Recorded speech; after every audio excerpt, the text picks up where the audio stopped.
Assalamualaikum, welcome to my channel Knowledge of Every Field and today in this video we discuss tenses। आज की इस video में हम लोग टेंसेस को डिस्कस करेंगे, इसका इंट्रोडक्शन पढ़ेंगे, इसके साथ ही साथ हम लोग टेंसेस की टाइप्स को डिस्कस करेंगे। आज हमारे पास है लेसन 1। हमारे टोटल टेंसेस के 12 लेसन्स होंगे। लेसन 1 में हम लोग प्रेजेंट इंडेफिनिट टेंस को डिटेल से डिस्कस करेंगे। So let's start. सबसे पहले हम लोग टेंस को पढ़ते हैं कि टेंस होता क्या है। ये दरअसल एक ज़माना है। जैसे कि हमारे पास 3 तरह के ज़माने हैं, प्रेजेंट, पास्ट एंड फ्यूचर। एक वो ज़माना जिसमें हम लोग रह रहे हैं, एक वो ज़माना जो गुज़र चुका है और एक वो ज़माना जो आने वाला है। प्रेजेंट वो ज़माना है जिसमें हम लोग रह रहे हैं, यानी कि हमारा हाल, इस ज़माने को हम लोग प्रेजेंट टेंस कहेंगे। जबकि पास्ट वो ज़माना है जो गुज़र चुका है, यानी कि हमारा माजी। और फ्यूचर वो ज़माना है जो आने वाला है, यानी हमारा मुस्तकबिल। अब मैं आपको इन तमाम टेंसेस की फर्दर 4 टाइप्स बताऊंगी। जैसे कि प्रेजेंट की 4 टाइप्स हैं, पास्ट की 4 टाइप्स हैं एंड फ्यूचर की 4 टाइप्स हैं। हमारे पास है present indefinite, present continuous, present perfect and present perfect continuous. इसी तरह हमारे पास है past indefinite, past continuous, past perfect continuous, future indefinite, future continuous, future perfect and future perfect continuous. इन तमाम टाइप्स को देखें, ये टोटल हमारे पास 12 बन रही हैं, जिसमें आज हम प्रेजेंट इंडेफिनिट टेंस को डिस्कस करेंगे। प्रेजेंट इंडेफिनिट को डिस्कस करने से पहले मैं आपको बताती हूँ कि जो इंडेफिनिट है इसको हम लोग सिंपल टेंस भी कहते हैं। जैसे कि प्रेजेंट इंडेफिनिट को हम लोग प्रेजेंट सिंपल कहेंगे, पास्ट सिंपल कह सकते हैं एंड फ्यूचर सिंपल। इसी तरह जो कंटिन्यूस है इसको हम लोग प्रोग्रेसिव कहते हैं। अगर आपके सामने सिंपल प्रेजेंट सिंपल टेंस या प्रेजेंट प्रोग्रेसिव टेंस आ जाए तो आप लोग कंफ्यूज ना होइएगा। कंटिन्यूस को हम लोग प्रोग्रेसिव एंड इंडेफिनिट को हम लोग सिंपल टेंस भी कहते हैं। अब हम लोग प्रेजेंट इंडेफिनिट टेंस को डिस्कस करते हैं। प्रेजेंट इंडेफिनिट टेंस को हम लोग कैसे पहचानेंगे कि ये टेंस प्रेजेंट इंडेफिनिट है, क्योंकि हमारे पास तो 12 टेंसेस होंगे और हम लोगों ने हर एक टेंस को पहचानना है। तो हमेशा जो प्रेजेंट इंडेफिनिट टेंस की पहचान है वो ये है कि जब भी उर्दू फिक्रे के आखिर में ता है, ती है, ते है वगैरह आता है तो ये टेंस हमारे पास प्रेजेंट इंडेफिनिट टेंस होता है, या इसको हम लोग प्रेजेंट सिंपल टेंस भी कहते हैं। इसका जो हेल्पिंग वर्ब है ना वो है डू डज। डू डज या do not does not, S का क्या काम है ये मैं आपको आगे बताऊंगी, लेकिन इसके हेल्पिंग वर्ब्स जो है ना वो डू और डज है। प्रेजेंट इंडेफिनिट टेंस को फर्दर डिस्कस करने से पहले मैं आपको टाइप ऑफ सेंटेंस बताऊंगी। ये जो सेंटेंस है, इस टाइप के सेंटेंस आपके 12 टेंसेस में आएंगे। ये है affirmative, negative, interrogative. Affirmative sentence वो सेंटेंस होते हैं जो सिंपल होते हैं, जैसे कि वो स्कूल जाता है। ना इसमें कोई सवाल पूछा जाता है, ना इसमें किसी चीज़ से इनकार किया जाता है। तो ऐसे जो सेंटेंस है इस सेंटेंस को एफर्मेटिव सेंटेंस कहते हैं। जबकि नेगेटिव सेंटेंस वो होता है जिसमें हम लोग किसी चीज़ से मना करते हैं, जैसे कि वो स्कूल नहीं जाता है। ये ऐसा सेंटेंस है, इसमें हम लोग किसी चीज़ से मना कर रहे हैं, तो ये हमारे पास है नेगेटिव सेंटेंस। जबकि ऐसा सेंटेंस जिसमें हम लोग कोई सवाल पूछ रहे हो, इसे हम इंट्रोगेटिव सेंटेंस कहते हैं। जैसे कि हमारे पास है क्या वो स्कूल जाता है, तो ऐसे सेंटेंस को हम लोग इंट्रोगेटिव सेंटेंस कहते हैं। अब आप लोग सोच रहे होंगे कि ये दरमियान में एस और ई एस, डू नॉट और डज नॉट और डू और डज क्यों लिखा हुआ है। दरअसल डू और डज का इस्तेमाल नेगेटिव और इंट्रोगेटिव सेंटेंस में होगा। एफर्मेटिव सेंटेंस में हेल्पिंग वर्ब इस्तेमाल नहीं होंगे, बल्कि एस और ई एस का इस्तेमाल होगा।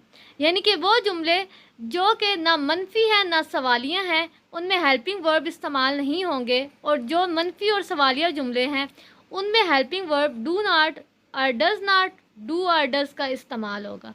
अब मैं आपको बताऊँगी डू और डज किन किन के साथ इस्तेमाल होता है, डू किसके साथ इस्तेमाल होता है और डज किसके साथ इस्तेमाल होता है। इसी तरह मैं आपको बताऊंगी एस और ई एस किसके साथ इस्तेमाल होता है। डज हमेशा ही, शी, इट और सिंगुलर नाउन के साथ इस्तेमाल होता है, जबकि डू हमेशा आई, वी, दे, यू और प्लूरल नाउन के साथ इस्तेमाल होता है। इसी तरह एस और ई एस का इस्तेमाल हमेशा ही, शी, इट और सिंगुलर नाउन के साथ इस्तेमाल होता है। हम लोगों ने प्रेजेंट इंडेफिनिट टेंस को पढ़ा, इसकी पहचान पढ़ी है कि किस तरह हम लोग पहचान सकते हैं कि ये जो हमारे पास जुमला है ये है प्रेजेंट इंडेफिनिट का। इसके साथ साथ हम लोगों ने हेल्पिंग वर्ब डू और डज पढ़ा और इसका इस्तेमाल पढ़ा है।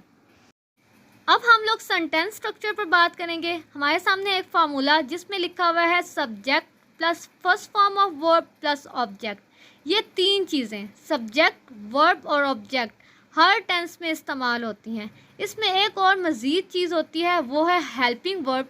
वो बाज़ टेंसेस में इस्तेमाल होता है और बाज़ में नहीं। ये है प्रेजेंट इंडेफिनिट का अफर्मेटिव सेंटेंस, यानी कि सिंपल सेंटेंस अली स्कूल जाता है। इस वजह से इसमें ये तीन इस्तेमाल होंगे, इसमें हेल्पिंग वर्ब इस्तेमाल नहीं होगा। यहाँ पर हम लोग देखते हैं कि सब्जेक्ट क्या है। सब्जेक्ट वो होता है जो काम करता है। यहाँ पे हमारे पास सेंटेंस है अली स्कूल जाता है, अली काम कर रहा है, तो ये हमारे पास है सब्जेक्ट। देन हमारे पास आता है first form of verb. Verb किसे कहते हैं? वर्ब उसे कहते हैं जो काम होता है। यहाँ पे हमारे पास है अली स्कूल जाता है, जाना एक काम है, तो वर्ब जो है वो जाना है यानी कि गो। और हमारे पास थ्री फॉर्म ऑफ वर्ब होती हैं, first form of verb, second form of verb and third form of verb. यहाँ पर प्रेजेंट इंडेफिनिट में हम लोग first form of verb use करेंगे। जो हमारे पास थ्री फॉर्म ऑफ वर्ब होती हैं वो इस तरह के, जैसे कि गो, वेंट, गोन। गो हमारे पास फर्स्ट फॉर्म है, वेंट हमारे पास सेकंड फॉर्म है एंड गोन हमारे पास थर्ड फॉर्म ऑफ वर्ब है। प्लस हमारे पास आ जाता है ऑब्जेक्ट। ऑब्जेक्ट वो होता है जिस पर काम हो रहा हो। अली स्कूल जाता है तो स्कूल पर काम हो रहा है, तो स्कूल एक ऑब्जेक्ट। अब हम लोग इंग्लिश में सेंटेंस बनाते हैं फार्मूले को देखते हुए। सबसे पहले हमारे पास सब्जेक्ट है, सब्जेक्ट अली है तो अली लिखेंगे। देन हमारे पास है फर्स्ट फॉर्म ऑफ वर्ब। यहाँ पर हमारे पास जो वर्ब है वो है जाना, तो हम लोग लिखेंगे जाने की इंग्लिश गो। प्लस ई एस का इजाफा हम लोग इस वजह से कर रहे हैं क्योंकि ये एफर्मेटिव सेंटेंस है प्रेजेंट इंडेफिनिट में, और यहाँ पर ई एस का इजाफा इस वजह से भी हो रहा है क्योंकि अली एक सिंगुलर नाउन है और हमने बात की थी कि ही, शी, इट और सिंगुलर नाउन के साथ एस या ई एस का इजाफा होगा, इस वजह से यहाँ पर ई एस का इजाफा हुआ है। प्लस हमारे पास है ऑब्जेक्ट, और यहाँ पे हमारे पास ऑब्जेक्ट वो है जिस पर काम हो रहा हो और स्कूल पर काम हो रहा हो, इस वजह से स्कूल हमारे पास है ऑब्जेक्ट। तो ये पूरा सेंटेंस हमारा बनता है अली गोज़ टू स्कूल। अब हम लोग नेगेटिव टेंस पे बात करेंगे। यहाँ पर हमारे पास जो फार्मूला है वो ये है कि सबसे पहले हमारे पास सब्जेक्ट है, प्लस हेल्पिंग वर्ब है, plus first form of verb है, प्लस ऑब्जेक्ट है। पहले हमारे पास तीन चीज़ें थी, subject, verb and object, but अब यहाँ पर हेल्पिंग वर्ब का भी इस्तेमाल होगा क्योंकि ये एक नेगेटिव सेंटेंस है। अली स्कूल नहीं जाता है। अब हम फार्मूले को देखते हुए इसकी इंग्लिश बनाते हैं। सबसे पहले हमारे पास है सब्जेक्ट। सब्जेक्ट हमारे पास है अली क्योंकि अली काम कर रहा है। इसके बाद हमारे पास है हेल्पिंग वर्ब। हेल्पिंग वर्ब हम लोगों ने देखा था कि ही, शी, इट और सिंगुलर के साथ डज नॉट का इस्तेमाल होता है, जबकि आई, वी, दे, यू के साथ डू नॉट का इस्तेमाल होता है। यहाँ पर अली एक सिंगुलर नाउन है, इस वजह से यहाँ पर हम लोग डज नॉट का इस्तेमाल करेंगे। देन हमारे पास है फर्स्ट फॉर्म ऑफ वर्ब। तो हमारे पास जो फर्स्ट फॉर्म ऑफ वर्ब है वो है गो। यहाँ पर एस या ई एस का इजाफा नहीं होगा क्योंकि वो एफर्मेटिव सेंटेंस में ही होना था। देन हमारे पास है ऑब्जेक्ट, और ऑब्जेक्ट हमारे पास है स्कूल। तो ये हमारे पास बन जाता है Ali does not go to school. अब हम यहाँ पे इंट्रोगेटिव पर बात करेंगे। हमारे फार्मूले में सबसे पहले है helping verb plus subject plus first form of verb plus object. हम लोग देखते हैं कि हमारा हेल्पिंग वर्ब क्या होगा। क्या अली स्कूल जाता है? इसमें अली एक सिंगुलर नाउन है, तो इस वजह से हमारा डज लगेगा। First of all helping verb हमारा डज आ गया, प्लस सब्जेक्ट हमारे पास है Ali, plus first form of verb हमारे पास है गो, प्लस ऑब्जेक्ट है स्कूल। तो हम लोग लिखेंगे does Ali go to school. So guys, ये थी हमारी वीडियो। उम्मीद है कि आपको ये वीडियो बहुत ज़्यादा पसंद आई होगी। अगर आपको ये वीडियो पसंद आई है तो don't forget to like, subscribe and share. तब तक के लिए दें हमें इजाज़त। अल्लाह हाफिज़।